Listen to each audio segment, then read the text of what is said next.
This $1 bill, left on a $200 check, was an insult. It was meant to break her. But the man who left it, a ruthless billionaire used to getting his way, made one critical mistake. He underestimated the waitress. He thought she would silently accept his contempt. He was wrong. And the simple, 5-word sentence she spoke next didn't just end her career, it shattered his entire world and changed her life forever. The polished marble floor of the Azure room was cold, but Amelia's feet were burning. She'd been on them for 11 straight hours, the thin soles of her regulation black shoes worn down to nothing. Every step was a careful calculation, balancing a heavy tray of sparkling water while navigating a sea of New York's elite. The air smelled of truffle oil, seared scallops, and the faint, expensive perfume of the women who dined there. The Azure Room wasn't just a restaurant, it was a stage, and Amelia was one of the invisible stagehands. Her manager, Mr. Henderson, a man whose smile never quite reached his eyes, glided past. "Table 9 is asking for you, Amelia, and smile. You look like you just lost a winning lottery ticket." Amelia forced the corners of her mouth up. "Right away, Mr. Henderson." She had lost, though. Every day felt like losing. She wasn't just a waitress. She was a 24-year-old woman, trapped in a cycle of debt and despair. Every dollar she earned, every meager tip, went into a dwindling fund. A fund earmarked for her younger brother, Leo. Leo, who was currently 80 blocks south at NYU Langone Hospital, his lungs struggling against the relentless grip of cystic fibrosis. He needed a specialized transplant, a procedure with a price tag that looked like the annual budget of a small country. So, Amelia smiled. She smiled at the hedge fund managers discussing their short positions and at the socialites picking at their salads. She smiled until her face ached. At 9 p.m., the atmosphere in the restaurant shifted. The ambient sound hushed, then rose in a wave of whispers. Mr. Henderson was at the door, bowing so low he almost touched the floor. "Mr. Bainbridge, what an honor. Your usual table is ready." Amelia's friend and fellow waiter, Ben, leaned in as he passed her at the service station. "That's him," Ben muttered. "Graham Bainbridge." Amelia knew the name. Everyone in New York did. Bainbridge Capital had its headquarters 40 stories above them, a glass and steel monolith that cast a shadow over half of Midtown. He was a titan of industry, a man who appeared on the cover of Forbes and the Wall Street Journal with headlines that called him the Shark of Silicon Alley or the $1 Trillion Man. He was infamous, ruthless, and, according to restaurant law, a notoriously terrible tipper. "He's in your section," Ben added, wincing. "Good luck." A cold dread settled in Amelia's stomach. This was the man who could, with a single check, fund Leo's entire surgery and not even notice the expense. Bainbridge was led to table 12, the prime corner booth with a sweeping view of Central Park. He was alone. He wore a simple, dark grey suit that probably cost more than Amelia's apartment. He didn't look up from his phone as he sat. "Good evening, sir. My name is Amelia, and I'll be your server," she said, her voice practiced and smooth. He waved a hand, a gesture of pure dismissal. "Water. No ice, and the steak Diane, rare. A bottle of the 98 Chateau Margaux." He didn't make eye contact. He didn't open the menu. He ordered a $500 bottle of wine and a $150 steak like he was ordering a cup of coffee. "Right away, sir," Amelia said. The next hour was agony. Amelia provided flawless service. She decanted the wine with a steady hand. She presented the steak, which was flambéed tableside. She refilled his water glass before it was ever empty. Through it all, Bainbridge never looked at her. His attention was riveted to his phone, his thumb scrolling in sharp, angry movements. He took phone calls at the table, his voice a low, cutting monotone. "No, the deal is dead," he snapped into his device. "Liquidate the assets. I don't care about the optics." Amelia felt a chill. He was destroying someone's company, someone's livelihood, between bites of his steak. She was invisible. She wasn't a person. She was a function, a pair of hands that brought him things. Finally, he was done. He pushed his plate away, a good portion of the expensive meal uneaten. He signaled for the check with another sharp, impatient gesture. Amelia printed the bill. The total came to $1,145.50. She placed the leather-bound check holder on his table. "Thank you for dining with us, Mr. Bainbridge. I can take this whenever you're ready." He didn't acknowledge her. He simply pulled a sleek black card from his wallet, the mythical American Express Centurion card, the black card reserved for the world's wealthiest, and dropped it onto the tray. Amelia ran the card and returned with the slip for him to sign. She stood a few feet away, her heart hammering. This was it. Even a standard 15% tip would be nearly $190. That was a week's worth of groceries. It was one of Leo's co-pays. A 20% tip, standard for this level of dining, would be almost $250. He scribbled a line on the tip line and another for the total. He pushed the folder to the edge of the table, stood up, and walked out of the restaurant without a backward glance. He didn't even take his copy of the receipt.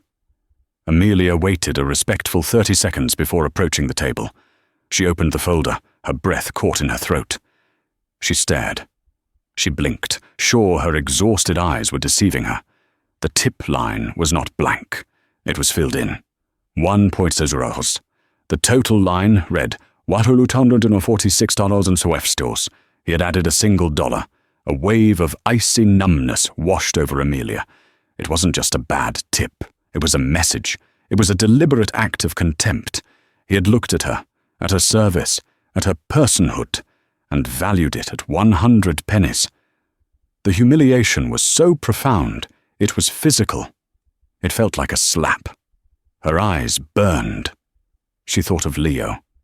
She thought of the 11-hour shift. She thought of the fake smile she had worn. From across the room, she saw Mr. Henderson watching her, his eyes flicking to the check folder. He was already calculating the restaurant's cut. He saw her expression and started to walk over, his face darkening.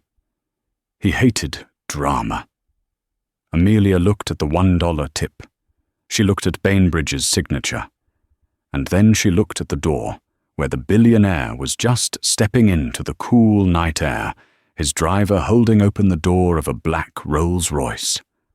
Something inside her, something that had been bent and bruised for months, finally snapped. She was not a function. She was not invisible. Clutching the check folder, she walked past a stunned Mr. Henderson. "Amelia, where are you going?" he hissed. She didn't answer. She pushed through the heavy glass door of the azure room and stepped out onto the sidewalk. The city lights were a blur. "Mr. Bainbridge!" she called out, her voice louder than she intended. The billionaire paused, 1 foot inside his car. He turned slowly, his expression one of pure, cold annoyance. This was the first time he had truly looked at her all night. Amelia walked right up to him, her hands shaking, her blood roaring in her ears. She held out the leather folder. "Sir," she said, her voice trembling but clear. "You forgot something." Graham Bainbridge's eyes, the color of slate, narrowed. They were the coldest eyes Amelia had ever seen. He looked at her, then at the check folder she was holding out, as if she were a piece of trash that had blown against his leg. "I paid my bill," he stated. It wasn't a question. It was a fact. "You did," Amelia agreed, her voice gaining strength. "But I cannot accept this." She opened the folder and took out the merchant copy of the receipt. She then reached into her apron pocket, her fingers fumbling past a wine key and a handful of change, and pulled out a single crumpled dollar bill of her own, one she had earned from a kinder table earlier. She tucked Bainbridge's signed receipt back into the folder and placed her own $1 bill on top of it. "You added $1 to the check," she said, her voice low but piercing the city noise. "I don't know if that was a mistake or a message, but my service is worth more than $1, or it's worth nothing at all. I won't be insulted. So please take this back." She held the dollar out to him. The driver looked horrified.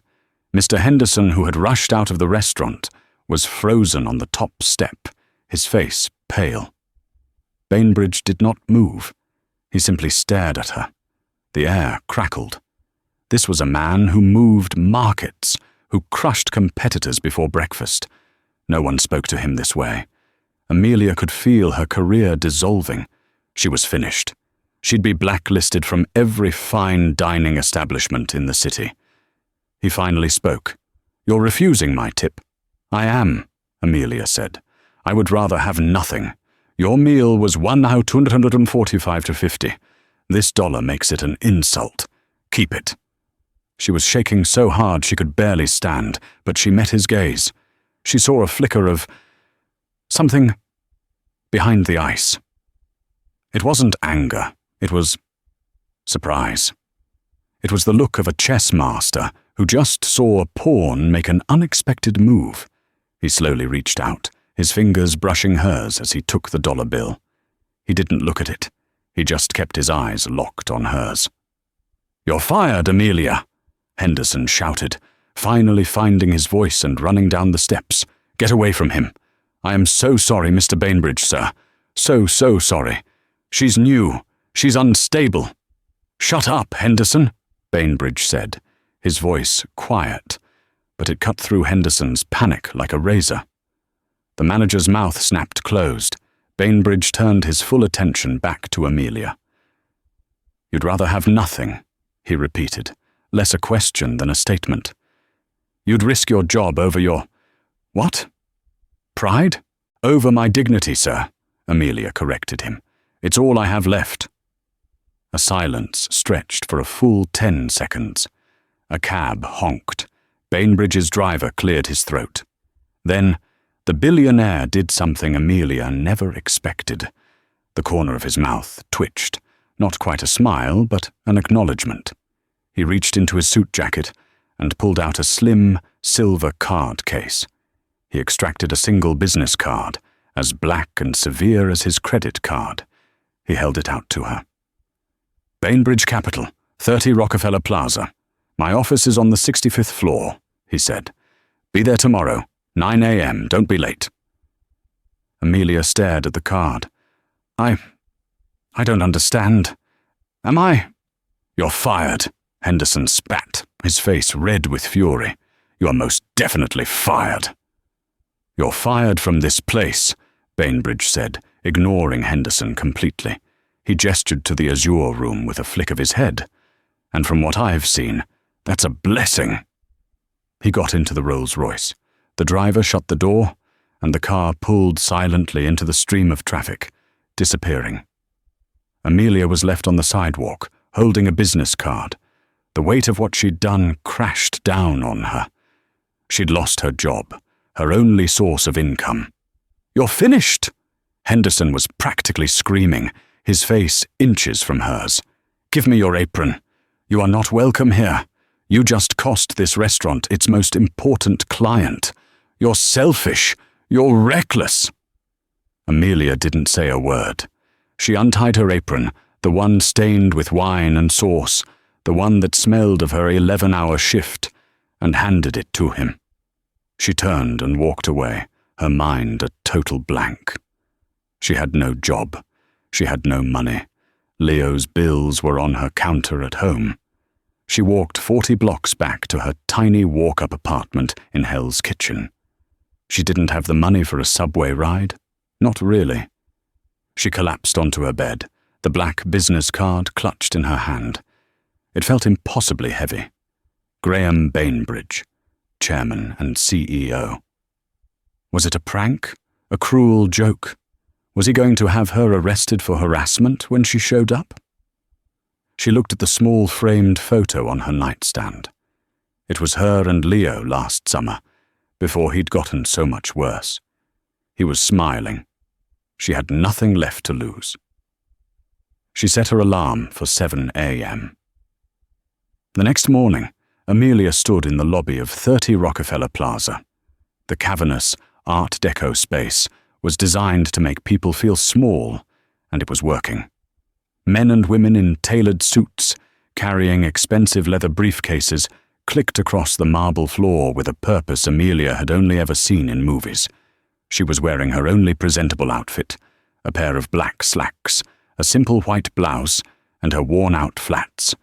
She had $42.50 in her bank account. She approached the security desk, her voice small. I have a meeting with Graham Bainbridge." The security guard, a large man who looked like he'd been a linebacker, didn't even look up. "Name?" Amelia Kelly," he typed. His eyebrows shot up. He looked at her, really looked at her, taking in her cheap clothes and nervous energy. "Miss Kelly, right this way.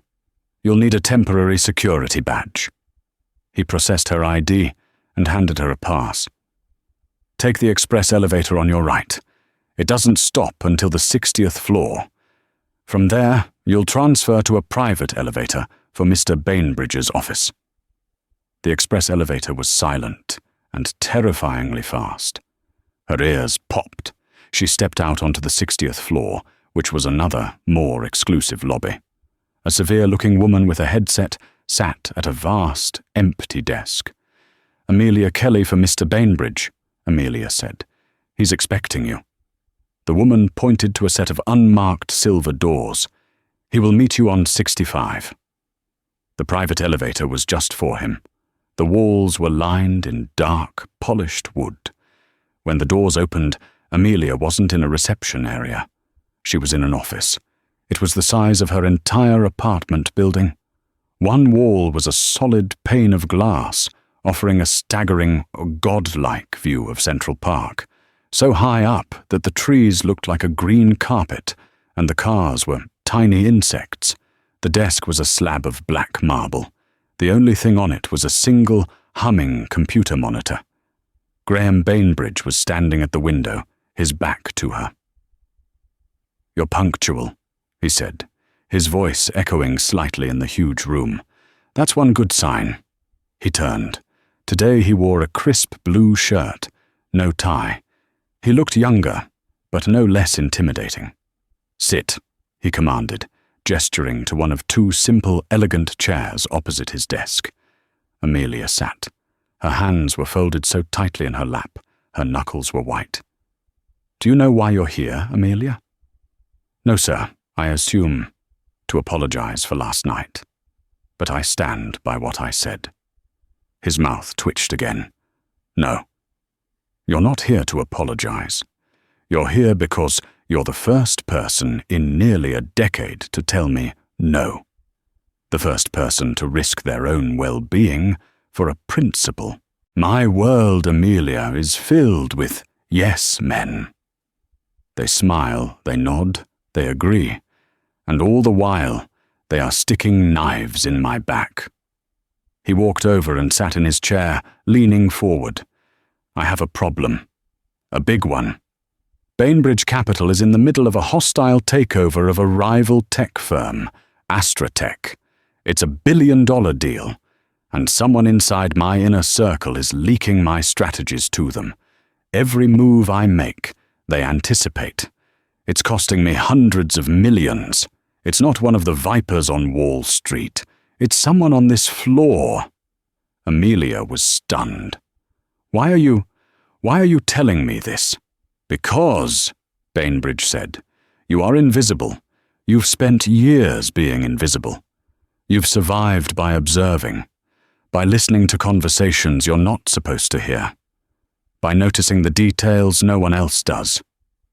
The man who takes his coffee with 2 sugars, but today only takes 1. The woman who's smiling, but her eyes are terrified. That's what you do. That's what a good waitress does. I'm not a bad tipper, Amelia. I'm a student of human nature. That dollar was a test. A test? Amelia felt a flash of her anger from last night. That was a cruel test, Mr. Bainbridge. It was an effective one, he countered, unfazed. It showed me you can't be bought, at least not cheaply. It showed me you have a spine. I am surrounded by people who can be bought. Now I need to find out who. He stood up and walked back to the window. I'm offering you a job. Not as a waitress. You'll be my new executive assistant. A temporary contract. I don't know anything about finance, sir. I'm not qualified. You're not supposed to be. He turned back to her. The person you're replacing, she's on leave. The mole thinks her absence is their opportunity. They think you're a naive, stupid girl who I'm entertaining. They will underestimate you. And while they're underestimating you, you will watch them. You'll handle my calls, my schedule, my files, and you will find the leak. This was insane. This was corporate espionage. This was something out of a thriller. I can't, Amelia said, standing up. I'm just a waitress. I have problems. Real-world problems. I need a job, yes, but I need a real job, not this. Bainbridge held up a hand. I know about your brother, Leo. Amelia froze. Her blood ran cold. What? Leo Kelly. Cystic fibrosis. He's on the transplant list at NYU Langone, but his high antibody count makes him a difficult match. The experimental protocol he needs isn't fully covered by your insurance. You're trying to raise $250,000 to cover the copay and post-op care. You're currently at $4,200. I had my team do a background check this morning. Amelia felt violated. He had dug into her life. You had no right. I had every right. I'm about to trust you with secrets worth billions, he said. He walked to his desk, opened a drawer and pulled out a checkbook. He wrote on it, tore it out, and slid it across the marble desk. It was a cashier's check, made out to NYU Langone Transplant Fund, FBO Leo Kelly. The amount was $500,000. Amelia's legs gave out. She grabbed the chair to steady herself.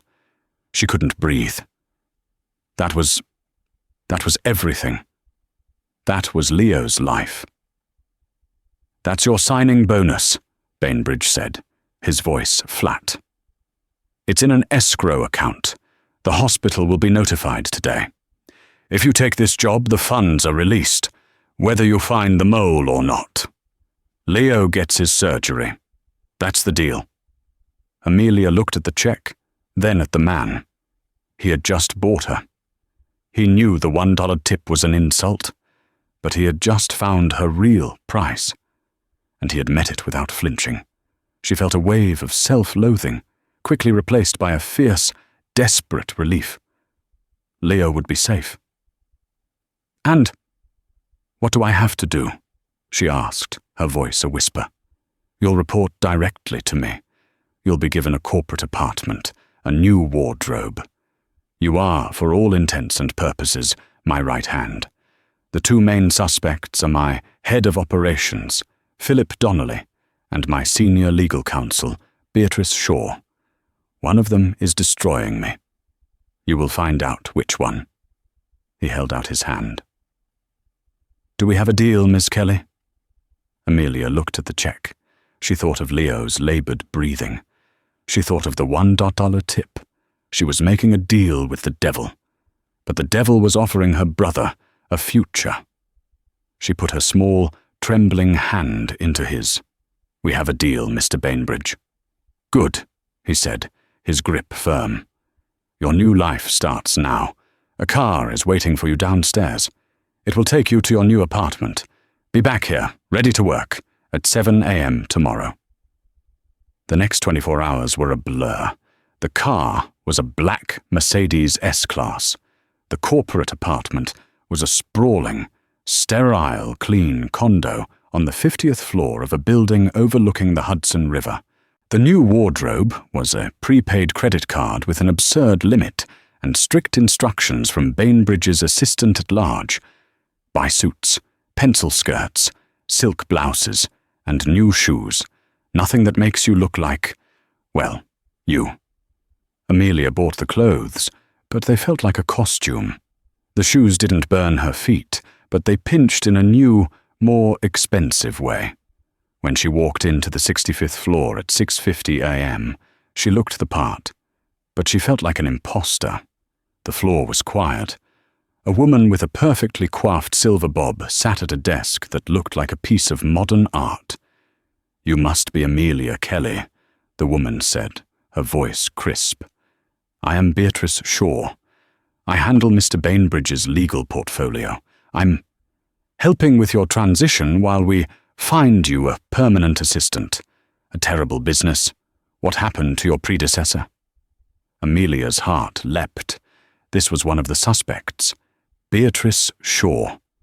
She looked to be in her late 50s, impeccably dressed, with a kind, grandmotherly smile that was completely at odds with Bainbridge's suspicion.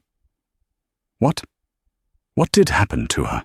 Amelia asked, trying to sound casual. "A breakdown," Beatrice said, lowering her voice. "The pressure here is immense. Mr. Bainbridge is a brilliant man, but he is demanding. She was taken to a private facility upstate." Amelia felt a chill.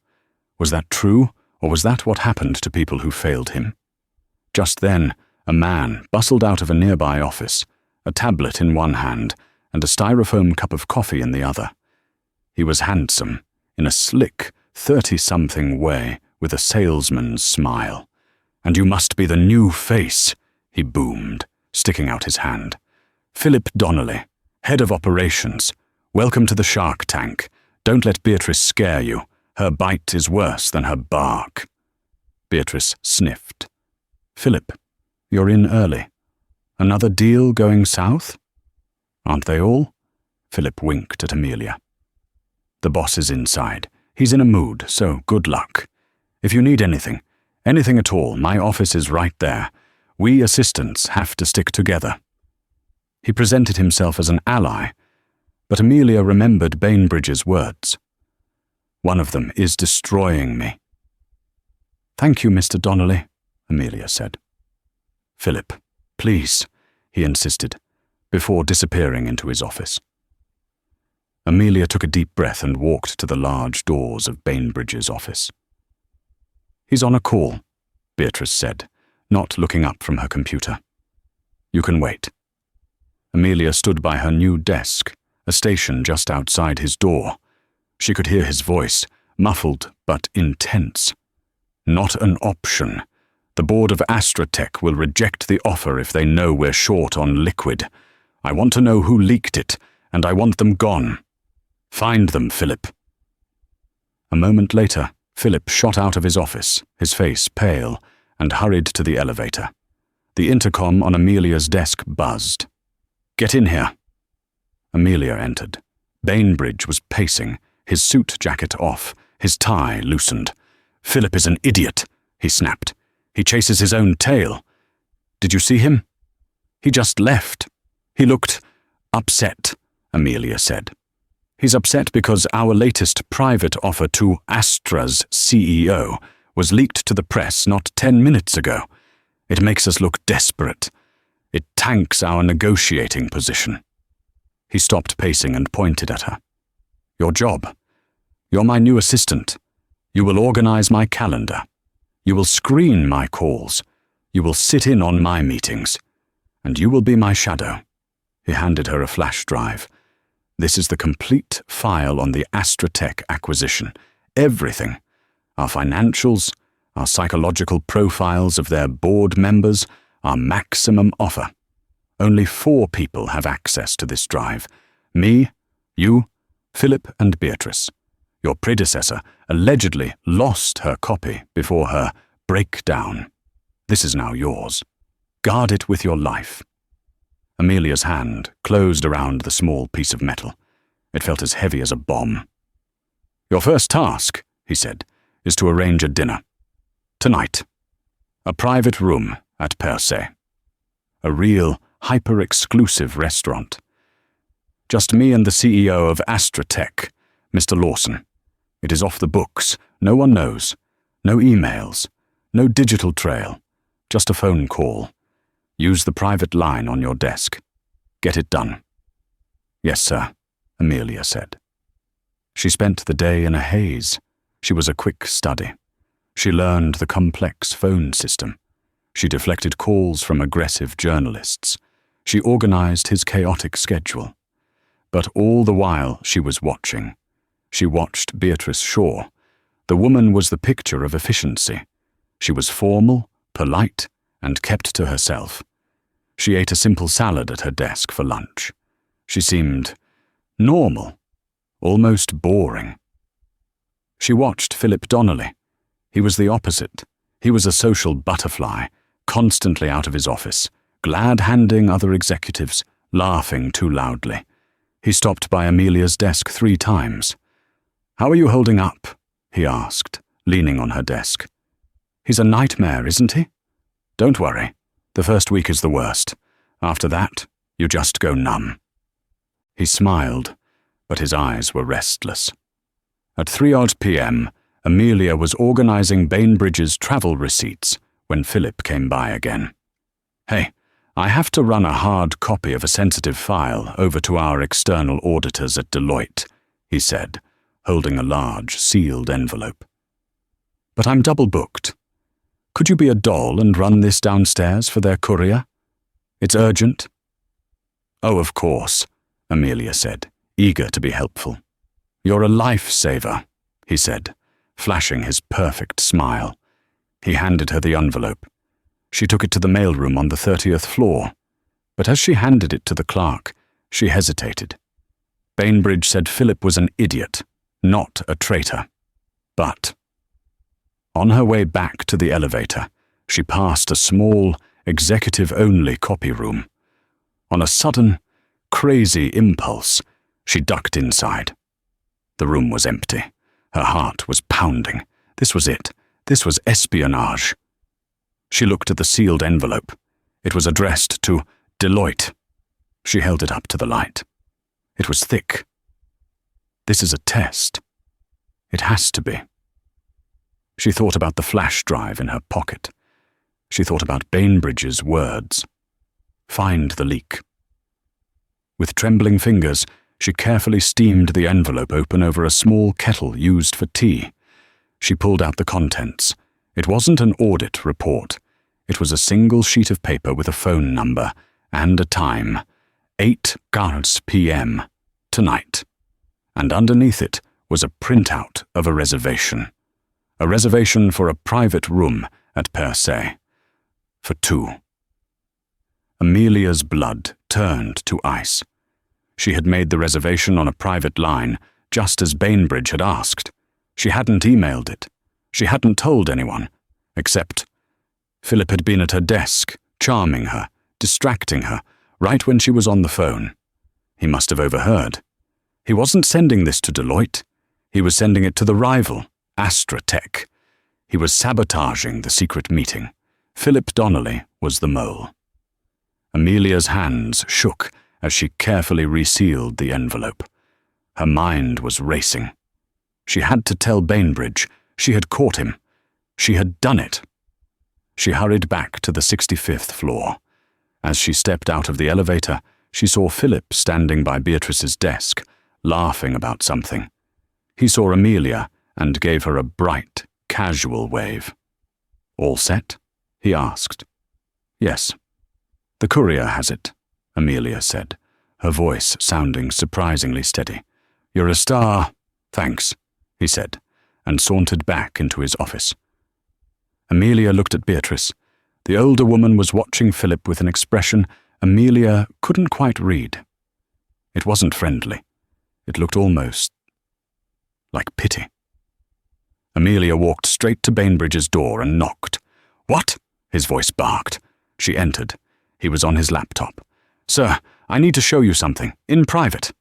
He looked up, intrigued by her tone. "Go on." I intercepted a package from Philip. He said it was for Deloitte. It wasn't." Her voice trembled as she explained what she'd found. The note. The reservation for Per Se. He must have overheard me on the phone. He's leaking the meeting. He's the mole. Amelia expected Bainbridge to explode, to slam his fist on the desk, to call security. Instead, he just stared at her. His face was blank. He leaned back in his chair. "And you steamed the envelope open," he said. It wasn't a question. Yes. I'm sorry if I overstepped, but Amelia," he said, cutting her off. He stood up and walked to the window. "Philip is not the mole." Amelia's stomach dropped. "What? But the reservation. Philip is an ambitious, stupid, and greedy man," Bainbridge said, his back to her. "He is leaking information, but he's leaking small things. Insider trading tips to his college buddies, expense report fraud. He's a parasite, not a viper. The leak I'm worried about, the one that's sinking the AstraTech deal, that's big. That's strategic. Philip doesn't have the brains for it." Then, the reservation. Amelia was confused. "A test. For you." Amelia stepped back, stunned. You set me up? You knew he'd ask me." "I knew he was sloppy. I knew he'd use you. I wanted to see what you would do. Would you be a good little assistant and just run the errand? Or would you be the person I hired? The person who isn't afraid to look closer?" He turned. "You passed. Barely. Steaming an envelope is amateur, but effective." Amelia was furious. "This is a game to you. My life. My brother. This is just a game. This is not a game," he roared, his voice suddenly volcanic. "This is my company, my life, and it is being torn apart by a traitor. You want to talk about games? The mole is playing a game with me, and I'm losing." He calmed himself, straightening his tie. "Philip is a distraction. I will deal with him. He's not our target. Our target is smarter. Our target is Beatrice." "Beatrice?" Amelia was shocked. "But she's so quiet. She's professional." "She's been with me for 15 years, Bainbridge said, his voice dropping to a low growl. "She was my father's assistant before me. She's loyal to a fault. She's family, which is why she's the perfect suspect. She has access to everything. Everything. The passwords, the private accounts, the offshore holdings. If she's the leak, she could ruin me completely." "But why would she?" "That's what you need to find out," he said. "This isn't about overhearing phone calls anymore, Amelia. This is deeper. I need definitive proof. Something that connects her to AstraTech." Amelia's new job became a sickening obsession. She worked late, long after Philip had gone home to his high-priced apartment. It was just her, Bainbridge, and Beatrice. Beatrice was always the last to leave. Amelia watched her. She observed her every move. Beatrice was meticulous. She shredded every document. She logged off her computer every time she stood up. She was a fortress. But Amelia was a waitress. She knew how to watch. She noticed that every Tuesday and Thursday at 7 p.m., Beatrice would take a personal call in the hallway, on her cell phone, not her office line. She would speak in a low, soothing voice, often checking to see if anyone was watching.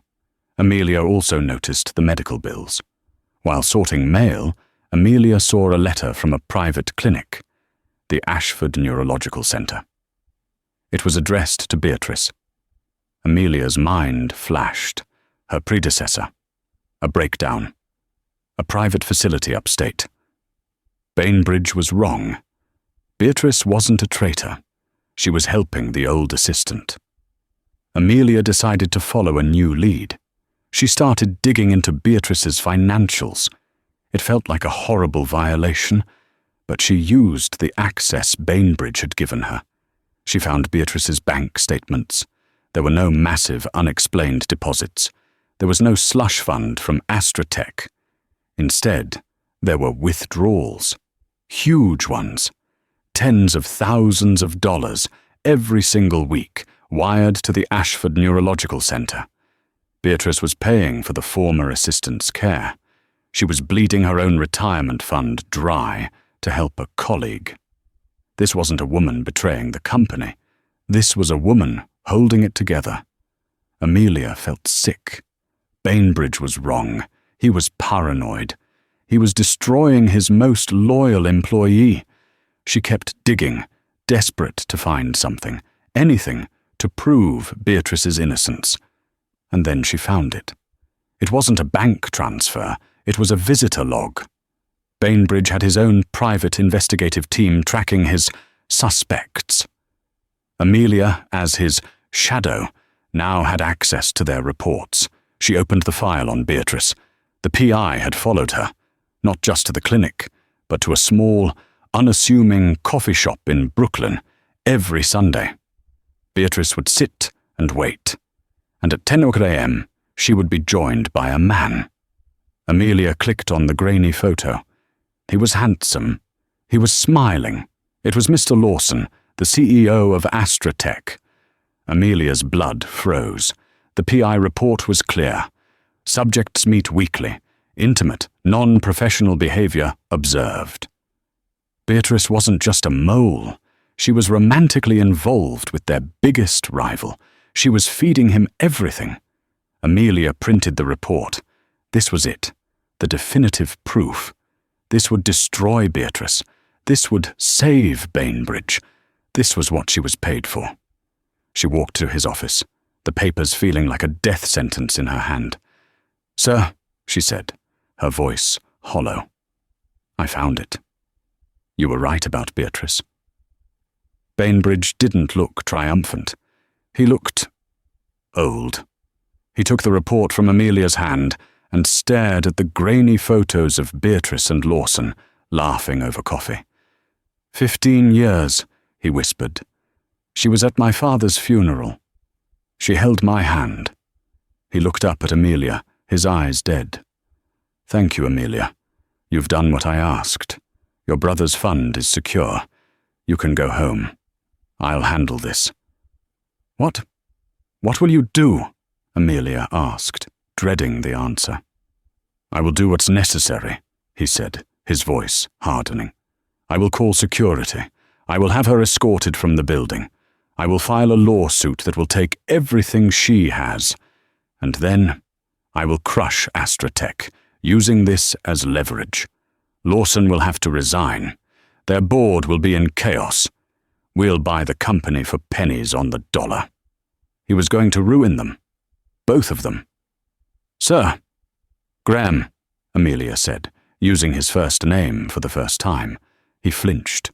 She was paying for your old assistant's medical care, out of her own pocket.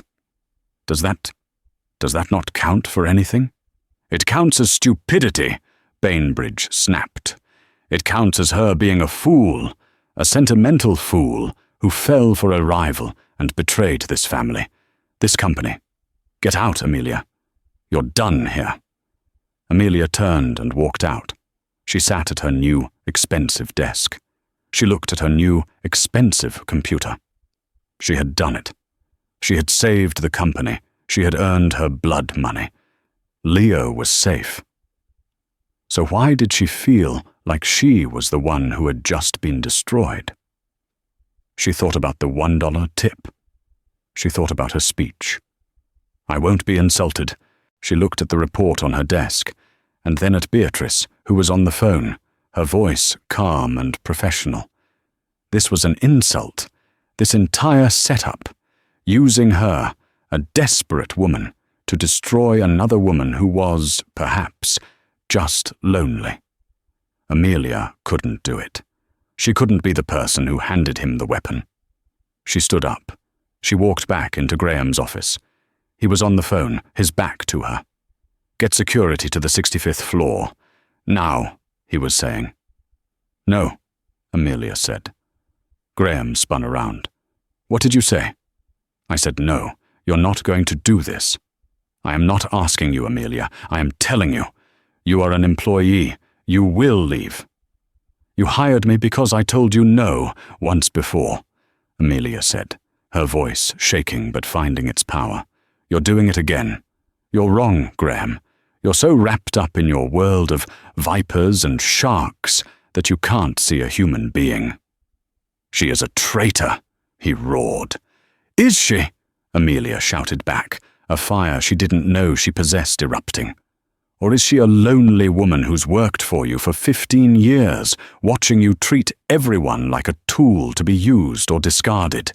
Did you ever once ask her about her life? Did you thank her for paying for your old assistant's medical care, something you should have done?" "That is not your concern." "It is. You hired me to find a leak. But what if the ship is sinking because the captain is the one drilling holes in the bottom?" Bainbridge was stunned into silence. No one had ever spoken to him this way. Not here. "What did you just say?" "You're the leak," Amelia said, the realization hitting her like a physical blow. "It's not Beatrice. It's not Philip. It's you." He stared at her. His face went from red to a deathly pale. "Explain," he whispered. "Philip is sloppy. He leaks small things. Beatrice is in love. Maybe she told Lawson things. But the big leaks, the strategic ones, the ones that perfectly anticipate your every move, the ones that always make you look like a desperate victim?" Amelia's mind was racing, putting the pieces together. The leaked offer that made him look weak. The lost file, the constant manufactured chaos. "You're sabotaging your own deal," Amelia said, her voice full of dawning horror. "Why? To drive the price of Astratech down? No, that's too simple." She looked at him. The man who had everything. The man who was paranoid, who trusted no one. "It's a test," she whispered. The $1 tip, Philip's envelope, this whole job, it was all a test. But it wasn't a test for me. It was for them. Graham didn't move. He was a statue. "You wanted to be leaked. You've been feeding different, false information to Philip and Beatrice for months, waiting for one of them to take the bait. You leaked the per se reservation yourself, knowing Philip would try to steal it. You knew Beatrice was seeing Lawson. You've been testing their loyalty. You've been trying to find a reason to fire them." "Stop," he said, his voice quiet. "Why?" Amelia pressed, walking closer. "Because you're paranoid. Because you can't trust anyone." "Stop!"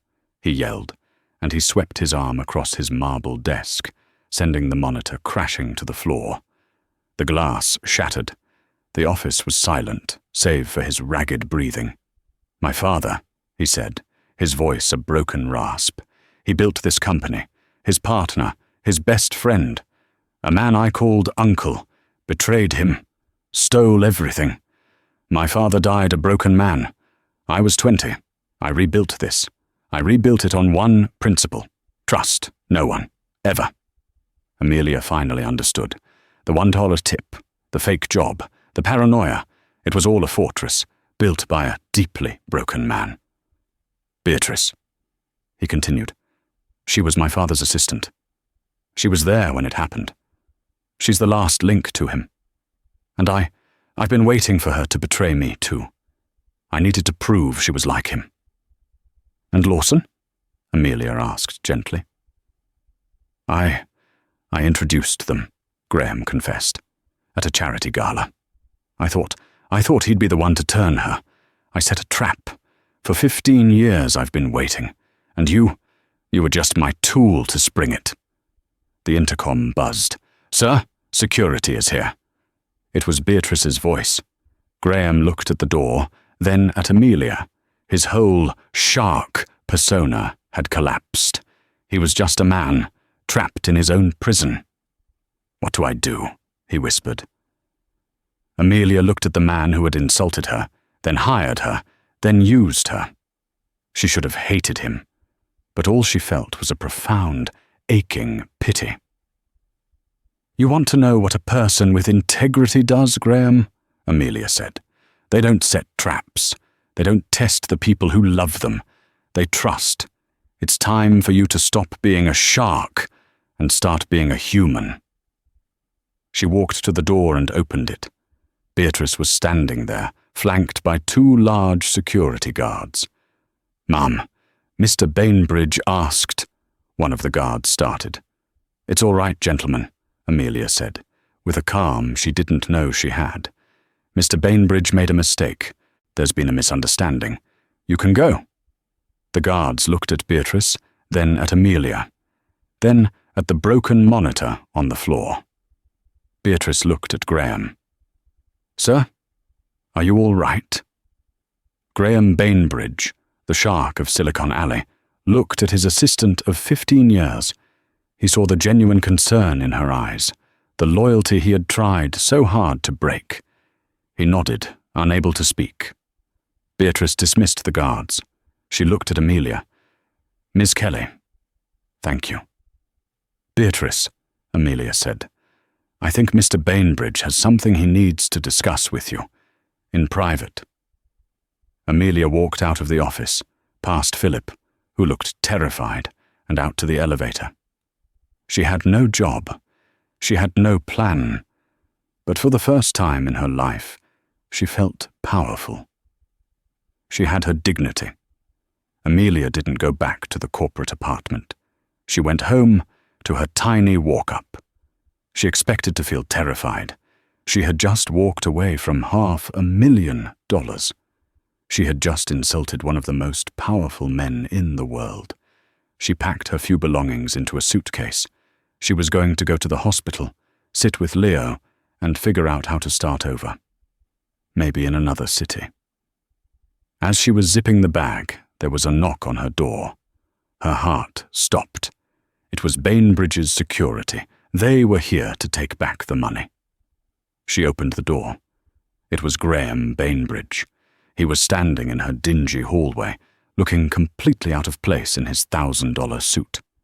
"Amelia," he said. He wasn't holding a lawsuit. He was holding a small, potted orchid. "I came to apologize," he said, sounding as if the word was foreign to him. Amelia just stared. "What I did to you, to Beatrice, it was monstrous. I've been living in a prison of my own making for 20 years. And you tiny, stubborn, infuriatingly brave woman, you just walked in and tore it all down." "What about Beatrice?" Amelia asked. "I told her," he said. "Everything. About my father, about the tests, about Lawson. She listened. And then she told me that she's known about my tests for years. She just ignored them. Because she'd made a promise to my father to look after me. And she's not in love with Lawson. She's been feeding him false information to protect me. She's been playing him this whole time, on her own." Amelia laughed, a real, genuine laugh. "So she was your shark, all along." "She was," he said, a small smile playing on his lips. She also told me I'm a paranoid fool and that I'm taking a 6-week mandatory sabbatical. Starting now, she's in charge." He held out the orchid. "This is a terrible apology, I know." "It's a start," Amelia said, taking it. "The money," he said. "For Leo. It's yours. It was never contingent on you finding a mole. It was my deposit. My investment in someone with integrity." "I can't accept it, Graham. It's not right," Amelia said. "Don't be a fool," he said, his old sharpness returning. "It's not for you. It's for him. Take the money. Let your brother get well. But it comes with a condition." Amelia sighed. "What?" "The money for Leo is a gift. But I have a second proposal, a job, a real one. When I get back from my sabbatical, I'm starting a new division, the Bainbridge Foundation, a philanthropic fund. I'm going to put $5 billion into it. He looked her square in the eye. I am a man who is very, very good at making money. But I am a terrible human being. I don't know how to give it away. I don't know who to trust. But I trust you. You're the only person I've ever met who I couldn't buy. I want you to run it. Amelia was speechless. You want me to run a $5 billion foundation? I want you to take all that fire, all that dignity, all that anger you had on the sidewalk, and I want you to use it to do some good. No more games, no more tests, just work. What do you say? Amelia looked at the man. He was still a shark, but he was a shark who wanted to learn how to swim in a new ocean, and he was offering her a chance to build a better world. 6 months later, Amelia stood in the bright, sunny atrium of the brand-new Kelly Center for Pediatric Care at NYU Langone. Beside her, Leo, looking healthy and breathing easy, was cutting a large red ribbon. Reporters snapped photos. Amelia, in a sharp, professional suit that was no longer a costume, scanned the crowd. In the back, she saw him. Graham Bainbridge, looking relaxed, standing next to a smiling Beatrice. He wasn't on the cover of Forbes today. He was just a guest. He caught Amelia's eye and nodded. A nod of respect.